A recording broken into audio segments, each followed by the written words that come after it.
이재명 대표 부부도 소환한다 그러고 참 가당치 않은 거죠. 검사 탄핵 얘기가 나오니까 이원석 총장이 정말 발끈 뭐 정말 글쎄요 이 검사총장이 뭐 이런 사람이었나 이게 나올 정도로 국민 알기를 정말 우습게 하는 거죠. 그러니까는 이게 이제 오랫동안에 기소권 수사권을 독점하면서 커왔던 그런 세력들이 얼마나 국민을 아나무인으로 보고 있는 것인지 이 보면은 억울하게 사람을 옥살이를 시키고 옥살이 시킨 사람을 또 협박하고 회유를 해서 거짓 증언을 만들게 하고 간첩도 조작하고 또 모여서들 뭐 난장판을 부리고 오물까지 쏟아놓고 뭐 이런 자들이 양심적인 검찰도 있을 거예요. 이런 사람들의 체면을 모두 다 망가뜨리고 있잖아요. 그러면 이런 상황에서는 검찰총장은 국민에게 사과를 하고 저희들의 기회를 더 주십시오. 라고 한다면 또 모를까. 흡수를 하는 자리에. 적반하장으로 국민들을 말하자면 협박하는 셈이에요. 니네 이렇게 우리를 건드려?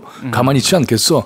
이런 태도는 거의 조직된 깡패처럼 행동하는 거죠. 그러니까는 저런 자들은 엄벌에 처해야 됩니다. 단호하게.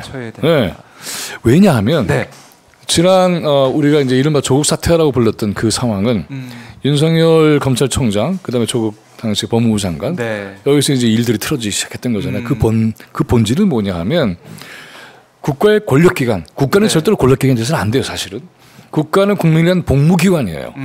그럼에도 불구하고 우리가 권력기관이라는 말을 쓰죠. 국가가 국민에게 권력기관이 되면 절대로 안 되는 겁니다. 그렇잖아요. 그런데 권력기관이 된 게 있어요.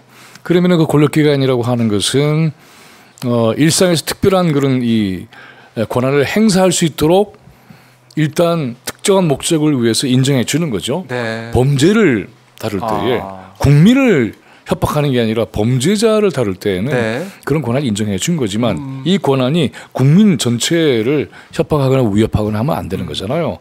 그런데 그럴 가능성이 있기 때문에 어떻게 해야 됩니까? 이러한 일종의 권력기관화 될 수 있는 그러한 이 기관은 민주적 통제를 해야 돼요.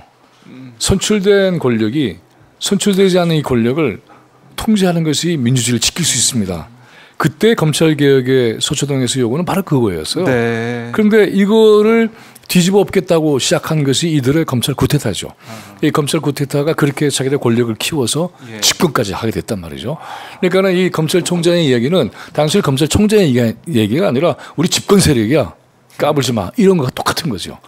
그러니까 이건 정말 매우 엄중한 처벌을 받아야 될 사람이에요. 어디에 국민 앞에 국민에게 협박을 해요.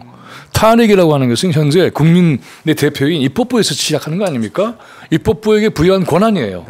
그런데 그러면 국민들이 요구를 받아서 왜 그때는 검찰 탄핵을 생각하지 못했을까? 법이 있는데 국민들이 보통 탄핵하면 대통령 탄핵만 생각했거든요.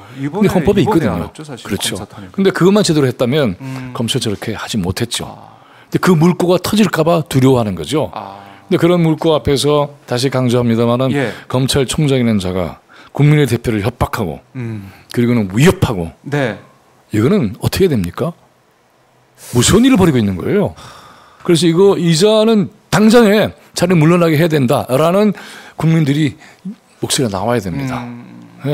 그냥 저게 검찰총장이 반발을 하네 이렇게 생각하면 안 돼요.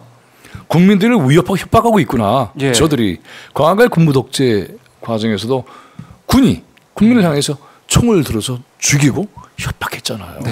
그거 똑같은 짓을 하고 있는 거예요. 총만 안 들었지.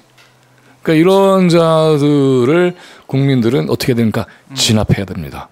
그런 진압의 그러한 과정도 바로 이렇게 탄핵 청원의 수가 많아지는 게 굉장히 중요한 거죠. 불의한 자들이 세상을 지배하면 안 되잖아요.